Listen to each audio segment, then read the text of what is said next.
మహానాడు మహానాటకం పరిపాలనా వైఫల్యాల నుంచి ప్రజల దృష్టిని మళ్లించడానికి చేసిన ఒక డైవర్షన్ రాజకీయమే ఈ మహానాడు.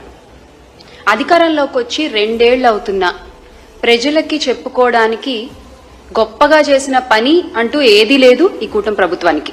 అమలు చేసిన హామీ అంటూ ఏదీ లేదు ఈ కూటమి ప్రభుత్వానికి. అభివృద్ధి అంటూ ఏదీ లేదు ఈ కూటమి ప్రభుత్వానికి. అందుకనే ప్రజా సమస్యలు చర్చించాల్సిన మహానాడు వేదికని రాజకీయ నిందల వేదికగా మార్చేశారు. అసలు ముఖ్యమంత్రి గారి దగ్గర నుంచి ఆయన మంత్రివర్గం అంతా కూడా స్ట్రీట్ లాంగ్వేజ్ కి బాగా అలవాటు పడ్డారు. ఎలా అంటే ఒకళ్ళతో ఒకళ్ళు పోటీలు పెట్టుకుని మరీ స్ట్రీట్ లాంగ్వేజ్ లో మాట్లాడుతున్నారు. అసలు చేసింది ఏమీ లేదు కాబట్టే 2 ఏళ్లు అయినా కూడా వైఎస్ఆర్ కాంగ్రెస్ పార్టీ పైన నిత్యం జగన్నామస్మరణ చేసుకుంటూ కాలాన్ని వెళ్లబుచ్చుతున్నారు తప్ప ఇదిగో ఈ 2 ఏళ్లలో ఇది మేం చేసింది అని ధైర్యంగా ఎవరన్నా ముందుకొచ్చి మాట్లాడారా? మహానాడులో ఏదీ లేదు.